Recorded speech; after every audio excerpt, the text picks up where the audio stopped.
오늘은 18번째 말씀으로 여행을 갔다 왔으니 여행자처럼 살아가기. 그렇게 제목을 좀 정해왔는데 사실 그거보다 오늘 금방 읽은 본 말씀에 이스라엘 백성들이 여행을 하는 동안 하나님께서 구름 기둥과 불 기둥으로 우리를 인도해 주셨다, 이 말씀 있잖아요. 도대체 어떻게 여행을 해야 되나, 이런 이야기를 좀 나누려고 합니다. 이스라엘 백성들이 출애굽을 하자마자부터 하나님은 구름 기둥과 불 기둥으로 인도해 주셨어요. 그리고 오늘 말씀은 이제 이 출애굽기를 마지막 결론 짓는 이 출애굽기 40장 말씀인데, 여기도 동일하게 구름 기둥과 불 기둥으로 인도하셨다, 이 말씀이 있습니다. 이스라엘 백성들이 가는 곳마다 구름 기둥이 앞서가셨고, 구름 기둥이 서면 이스라엘 백성들이 쓰고, 구름 기둥이 전진하면 이스라엘 백성들이 따라갔어요. 좋았겠죠. 그래서 여러분들 생각하기를, 우리의 이 복잡하고 힘든 이 세상에서도 얼마나 많은 선택을 해야 됩니까? 그럴 때 하나님이 구름 기둥으로 불 기둥으로 인도해 주시면 얼마나 좋을까 생각해 보셨죠? 오산입니다. 왜냐하면 하나님의 인도하심은 우리가 예상하는 것과 완전히 다릅니다. 우리 인생에서 하나님이 구름 기둥으로 인도하시는 거 보고 쫓아가면 여러분, 우리는 굉장히 난감한 일들을 만날 겁니다. 눈앞에 구름 기둥이 안 보이는 게 감사할지도 모릅니다. 왜냐하면 보이면 따라가야 되니까. 우리 신앙생활을 안 그러고 싶은데, 근데 사실 또 하나님 우리를 그렇게 인도하고 싶어 하세요. 그런데 우리가 그렇게 잘 순종하지 않으려는 그런 습성들이 우리에게 있습니다. 그걸 뭐 죄라기도 표현하기도 하고요. 그래서 하나님은 과연 우리를 어떻게 인도하시는가? 그것이 이스라엘 백성들을 인도하신 그 구름 기둥과 불 기둥의 말씀들을 좀 보면서 우리의 삶에 좀 적용해 보았으면 좋겠습니다. 첫 번째는 하나님의 인도는 안전하지 않습니다. 우리는 오히려 하나님 인도하시면 이 위험한 세상에서 우리는 안전하기를 원하고, 편안하기를 원하고, 순탄하기를 원하고, 형통하기를 원합니다. 근데 하나님 인도는 굉장히 위험합니다. 우리를 위험한 곳으로 끌고 가시고 몰아넣고 던져 놓습니다. 그렇지만 그 방향은 가장 선하십니다. 하나님은 우리에게 가장 좋은 것을 주기 원하십니다. 그런데 그 방법이 우리가 원하는 안전함, 형통함, 순탄함, 편안함하고는 다릅니다. 오히려 위험한 곳으로 우리를 던져 놓으시고 그 방향이 가장 선한 방향이라는 것을 우리에게 알려주십니다. 출애굽기 13장에 보시면 이스라엘 백성들이 이집트에서 나올 때 그들이 바로 직진해서 가나안으로 갈 수 있습니다. 그렇죠? 10하루면 약속했던 젖과 꿀이 흐르는 그 땅으로 바로 직진해서 들어갈 수 있습니다. 그런데 거기에는 아주 위험한 백성들이 살고 있었어요. 지금은 이스라엘 백성들이 아직도 훈련되지 않은 사람들입니다. 노예로 막 중구방 남방 흩어져 살던 사람들이 이제 겨우 나왔어요. 이때 바로 이 백성들이 있는 곳으로 지나가면 큰일이 날 것을 하나님께서 아시고 소위 말해서 이 우회로를 허락해 주신 거예요. 그래서 오늘 13장의 말씀에도 보면 거기엔 블레셋 사람들이 사니까 만약에 그곳을 지나가면 아직도 준비도 안 됐는데 전쟁부터 시작하면 이집트로 돌아가자고 할까봐 하나님께서 이스라엘 백성들을 다른 쪽으로, 홍해 쪽으로 내려보내셨어요. 근데 여러분, 홍해가 안전합니까? 아니에요. 그렇죠? 그렇지만 선한 방향이셨어요. 열렬함이라고 한국말로 표현했는데 영어 제목으로는 Your God is too safe. 당신의 하나님은 너무 안전합니다. 이런 책에 보면 우리의 모습을 잘 설명하고 있습니다. 보세요. 하나님은 우리에게 필요한 것은 공급해 주지만 주제넘게 나서지 마십시오. 우리 삶에. 우리를 지켜주시지만 우리한테 뭘 요구하지 마세요. 판단하고 간섭하지 마시라니까요. 그리고 우리와 일정하게 거리를 두세요.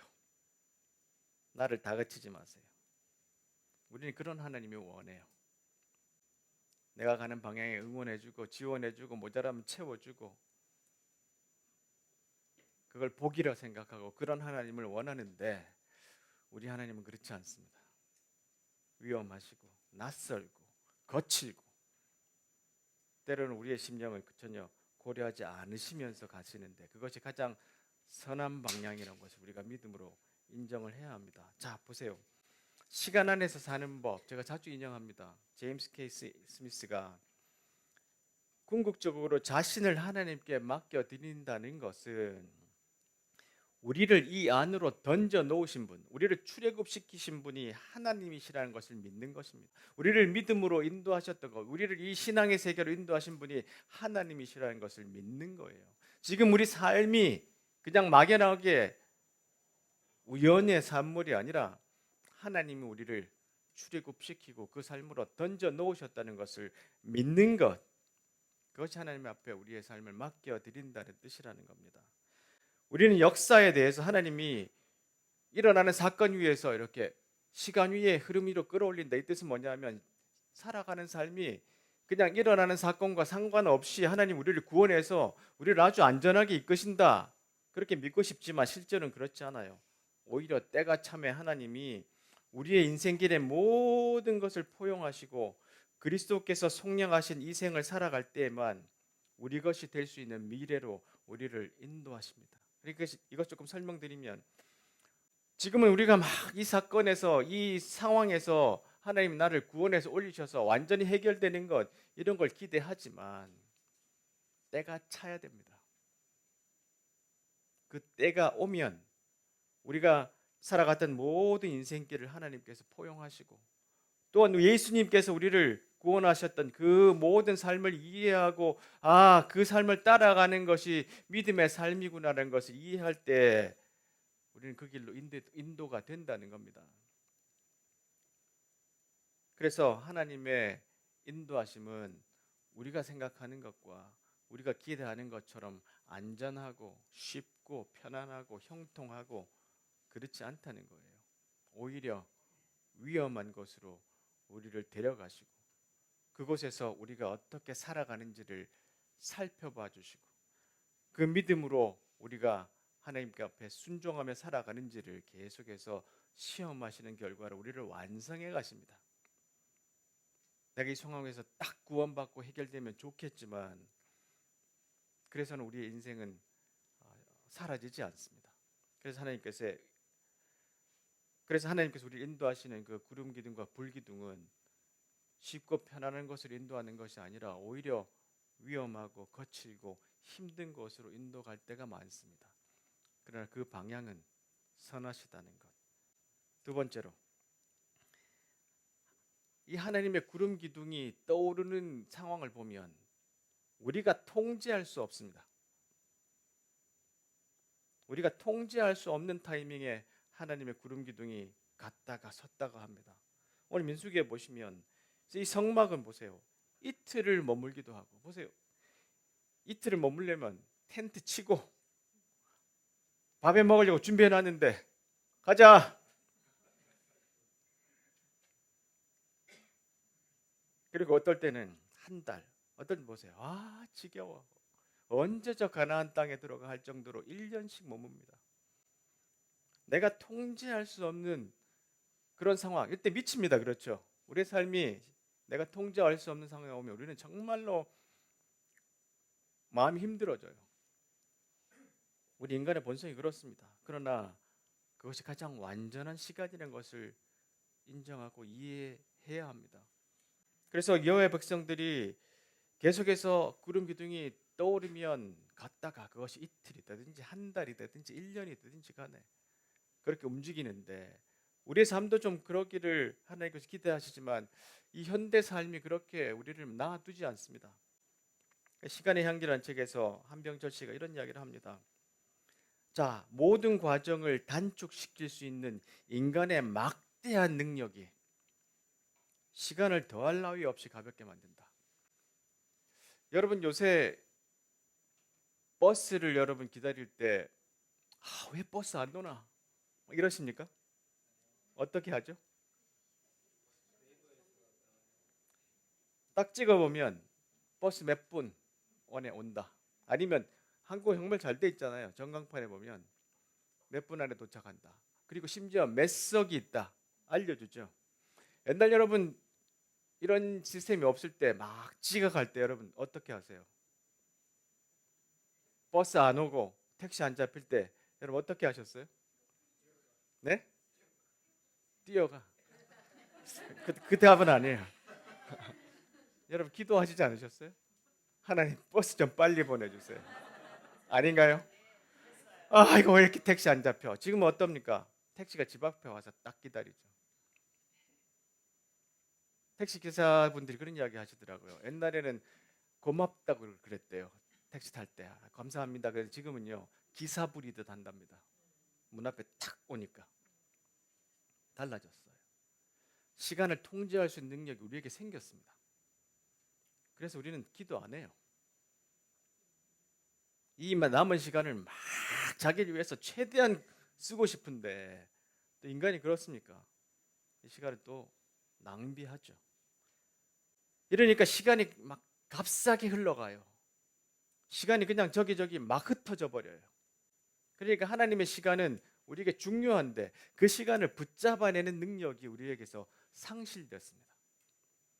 하나님 우리에게 이틀 머물고 떠나라, 한 달 있거라, 1년을 거하라라고 계속해서 메시지를 줘도 우리는 이 시간 안에 내가 이 능력 가지고 시간을 사용하다 보니까 그 하나님이 우리를 시간을 어떻게 사용하고 그 시간 안에서 뭘 하라는지 다 망각하고 살아갑니다. 이 시간은 내 것이 아닙니다. 무게를 잃어버린 시간은 댐이 무너져 거센 물살처럼 마구 흘러가 버린다. 바쁘게 살았는데 하나도 남는 게 없어요. 왜 이렇게 시간은 모자라요? 지나온 시간들을 보면 내가 나아지고 잘한 것 같지도 않아요. 인생도 그 물살에 휩쓸려 가볍게 떠나버린다. 시간이 지나도 사람들이 성숙해지지 않아요. 그래서 제임스 K. 스미스가 이런 이야기를 하죠. 성령의 박자를 인식해라. 우리 삶의 성령의 박자. 삶이 이렇게 막 휩쓸려 갈 때 이틀, 한 달, 1년 이 박자들을 세심하게 인식하고 주의를 기울여라. 그리고 세상을 보는 새로운 방식을 좀 배워라. 지금 하나님께서 이스라엘 백성들에게 광야에서 가르쳐 주는 방식이 뭐냐면 바로 몇 달 전에 노예로 살던 그 방식의 삶이 아니라 새로운 삶의 방식을 배워라. 이걸 가르쳐 주시는 거예요.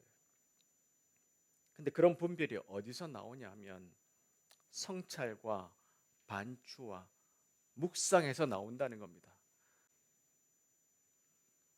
내가 시간을 컨트롤할 수 있는 능력이 있어서 옛날처럼 길거리에서 보내는 시간들은 줄었다고 쳐도 그 나머지 시간을 우리가 뭘 해야 하냐? 성찰과 반추와 묵상할 수 있는 시간에 조금 더 보내면 좋은데 유튜브 보고 OTT 보고 그러다 보니까 남는 게 별로 없는 이런 세상에 우리가 살아가게 됩니다. 그래서 우리가 말씀도 읽고 소그룹에서 나누고 함께 그것을 반추해보고 묵상해보고 이 시간이 무슨 시간인가? 지금 나에게 온 이 시험과 이 어려움과 이 과정이 도대체 무슨 박자인가? 빨리 가라는 박자인가? 멈추라는 박자인가? 그걸 세심하게 우리가 배워야 한다는 겁니다. 이것이 성령께서 우리를 인도하시는 방식이고 구약에서 구름과 불기둥이 우리를 인도해 가시는 방식이었습니다. 세 번째로 이 구름 기둥이 우리를 인도해 가는 하나님의 인도하심은요. 우리가 생각하는 상식과는 다릅니다. 우리가 생각하는 방식과는 달라요. 그 상식을 파괴하시고 우리에게 순종이라는 새로운 방식을 주십니다. 민수기에 보시면 이스라엘 백성들이 이제 또 호르산, 여기가 시내산과 같은 곳인데 홍해 길로 따라가다가 보세요. 그 길로 들어선 것은 에돔 나라를 돌아서 가야 됩니다. 하나님께서 여기서 또 우회하게 하셨어요. 그러니까 백성이 또 짜증이 났어요. 나는 그 길로 직진해 가고 싶은데 왜 돌리십니까? 막 참을성이 없습니다. 우리 인생에 그런 일이 많잖아요. 대부분 그렇죠. 그럴 때 막 짜증납니다. 참을성이 없어져요.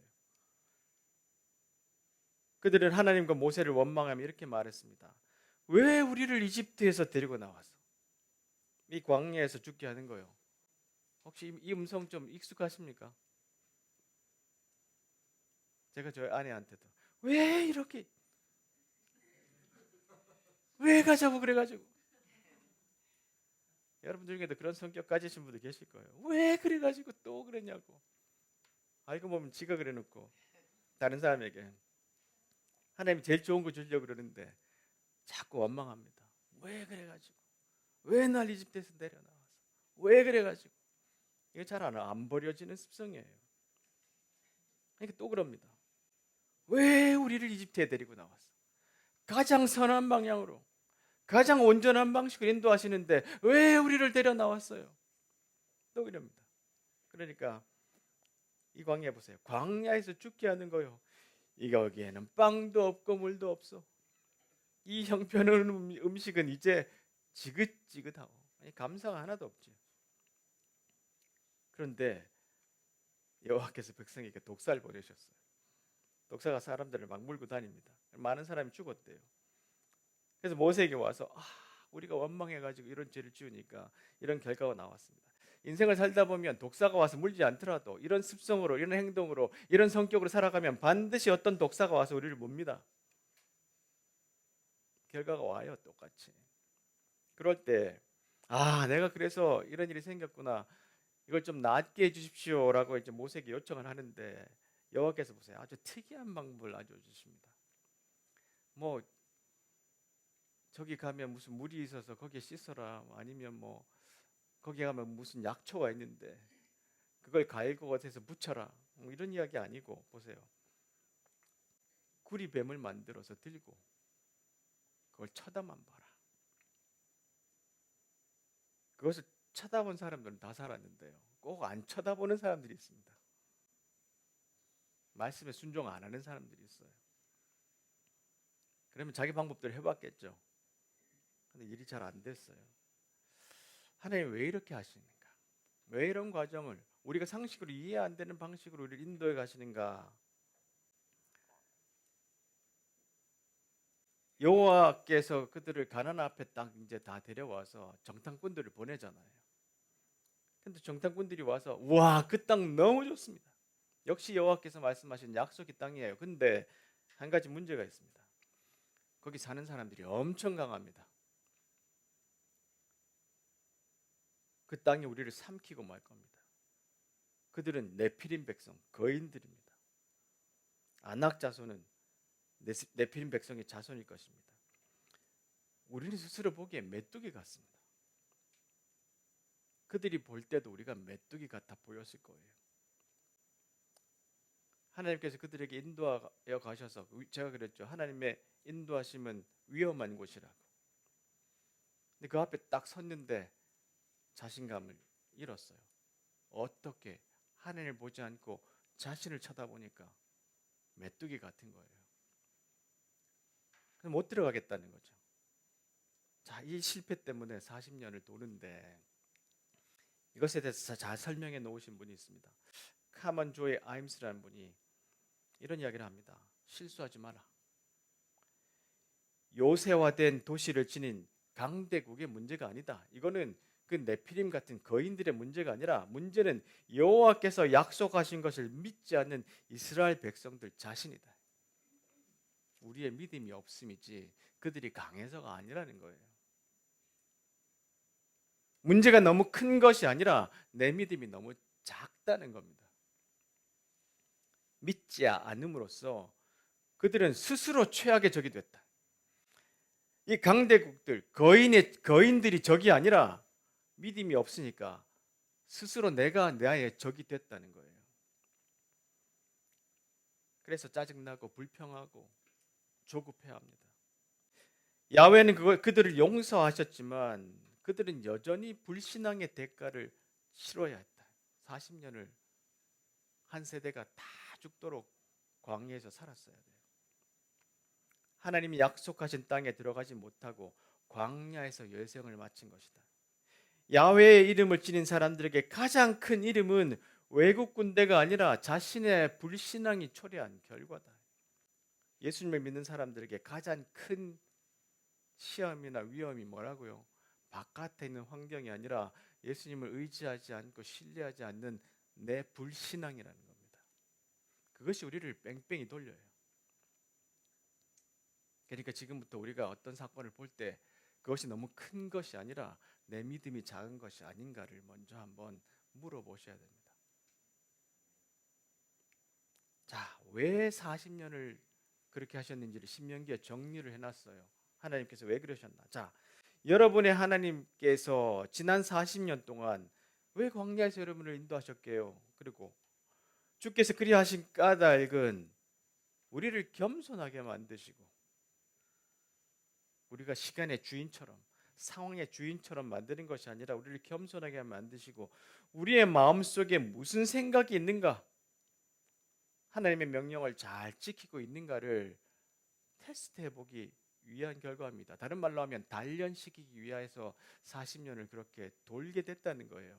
지난 전에 말씀드렸지만 꼭 40년이 아니라 시험을 통과하는 시간, 그걸 40년, 40이라고 이스라엘 백성들은 말한다고 말씀드렸죠. 우리도 완성돼 가는 시간이 40년, 누구에게는 좀 짧을 수 있고 누구에게는 80년이 될 수도 있고 어떤 사람에게는 평생 안 될 수도 있습니다. 왜 광야에서 인도하셨는지를 기억하십시오. 우리를 겸손하게 만들고 여호와 앞에 머리 숙이서 이 길이 위험하지만 완전한 선한 길이구나. 이 타이밍이 불편하고 조급스럽지만 완벽한 시간이구나. 이것을 깨닫게 하는 과정이라는 겁니다. 여호와께서 여러분을 낮추시고 굶기셨다가 만나를 먹여주셨어. 만나는 여러분이나 여러분의 조상이 한 번도 본 적이 없는 기적입니다. 여호와께서 그렇게 하신 까닭은 사람이 먹는 것으로만 사는 것이 아니라 여호와께서 말씀하시는 모든 말씀으로 살아야 한다는 것을 여러분에게 가르쳐 주시기 위함이요. 이 말씀 누가 인용하셨죠?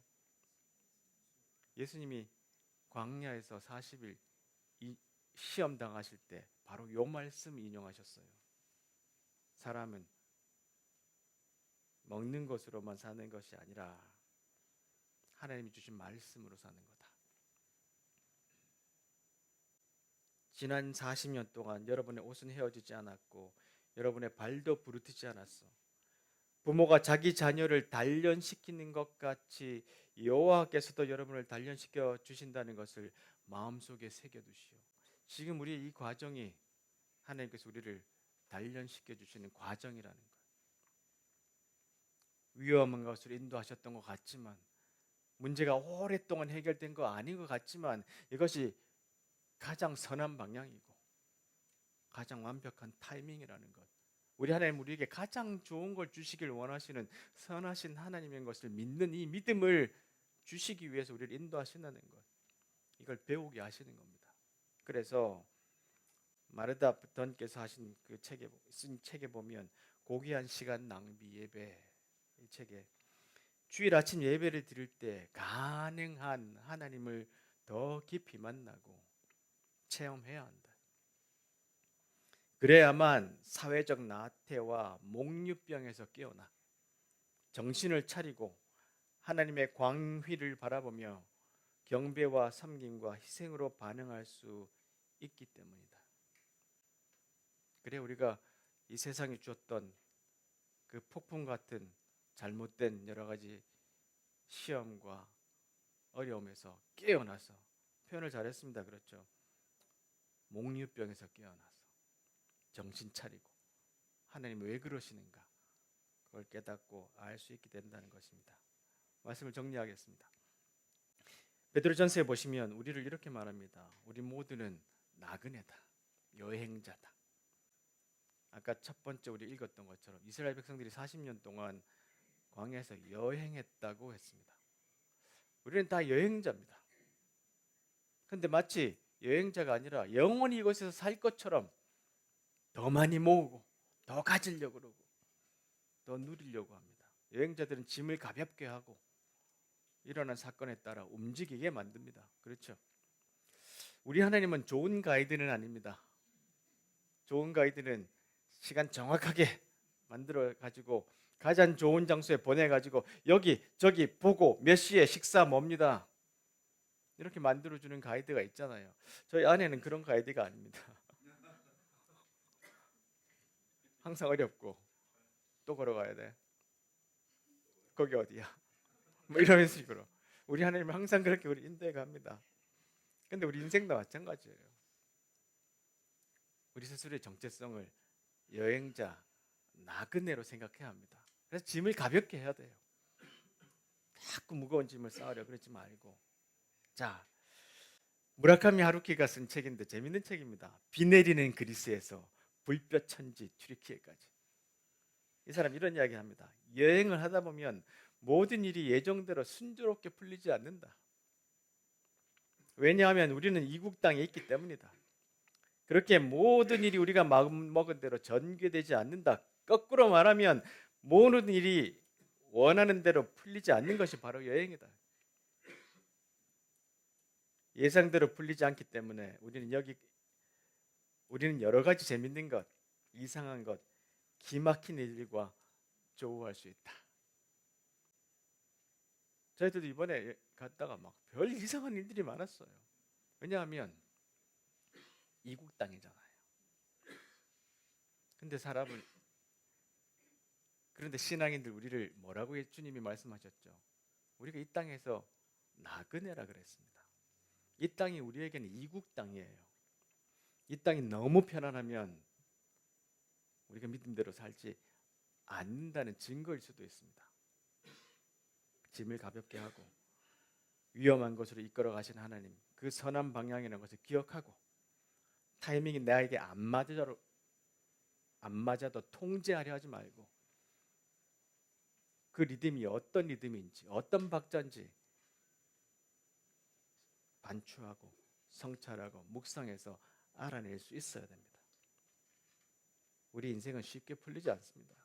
잘 안 됩니다. 이번에 가서 제가 그림을 진짜 원 없이 봤습니다. 어떤 미술가에 대해서 깊이 공부할 수도 있었어요. 그런데 깨달은 게 하나 있는데 이분이 참 좋은 이야기를 했는데 그게 뭐냐면 보세요. 진정한 예술가는 그림을 그리거나 색칠을 하는 사람이 아니다. 뭐라고요? 오히려 자신의 온 삶에서 모든 생각과 행동을 아름다움에 맞추는 사람이다. 와, 이 사람들이 온 평생을 어떤 사람은 류마티즘이 걸려가지고 꼼짝도 못하는데 침대에 누워가지고 짝대기 끝에다가 붓을 달아서 앙리마티스 같은 사람 거기다 그리다 안 되니까 나중에는 색종이 오려가지고 붙였어요. 근데 왜 이랬을까? 보니까 자신의 온 삶에서 모든 생각과 행동을 아름다움에서 맞추다 보니까 안 그리고는 못 견디는 거예요. 우리 신앙인, 우리의 삶도 그런 게 아닌가 싶어요. 우리가 신앙하는 사람들이 그냥 주일날 와서 예배 드리고 집으로 돌아가고 그런 게 아니라 우리의 일상의 삶과 리듬에서 우리 하나님 우리를 어떻게 인도하시는가 거기에 초점을 맞춰보면 그게 나를 인도하시는 하나님을 발견하는 길이고 그게 진짜 신앙생활이 아닌가 싶어요. 내가 뭘 한다는 것이 중심이 아니라 내가 뭘 본다는 것. 그 아름다움에 나를 맞추는 사람. 아, 그렇다 그러면 우리 신앙생활이 조금 더 좋아지지 않을까, 나아지지 않을까, 멋져지지 않을까, 이런 생각이 듭니다. 다 같이 말씀 읽겠습니다. 시작. 친구 여러분, 이 세상은 여러분의 본향이 아닙니다. 그러니 이 세상에서 여러분의 안락함을 구하지 마십시오. 자기 욕망을 채우려다가 영혼을 희생하는 일이 없게 하십시오. 여러분은 이 세상을 본향으로 삼은 사람들 가운데 본이 될 만한 삶을 살아서 여러분의 행실로 그들의 편견을 없애십시오. 그러면 그들도 하나님 편에 서서 그분께서 오시는 날에 그분을 찬송하는 자리에 참여하게 될 것입니다. 우리는 뭐라고요? 여행자입니다. 이 세상을 살아갈 때 우리의 정체성은 여행자고, 이 땅이 우리에게 이국 땅입니다. 우리에겐 가이드가 있습니다. 근데 그분은 우리를 편안하고 안전하고 형통한 곳으로 인도하는 가이드가 아니라 오히려 위험한 곳으로 데려가시는데, 그것이 가장 선한 방향이라는 거예요. 때로는 나는 더 머물고 싶은데, 때로는 빨리 떠나고 싶은데, 이 문제가 빨리 해결되길 원하지만 아주 질척거리고 길게 늘어질 때가 있습니다. 그러나 그 과정은 우리를 겸손하게 만들고 하나님을 보게 만드는 사람으로 세워주는 중요한 연단의 과정, 하나님 우리를 온전하게 만들어가는 완벽한 타이밍이라는 것을 믿음으로 받아들여야 됩니다. 그리고 그것을 가지고 우리가 좀 더 기쁨으로 살아갈 수 있는 것을 잘 배울 때 아름다움에 초점을 맞추고 이 세상에 살아가는 사람, 예술가처럼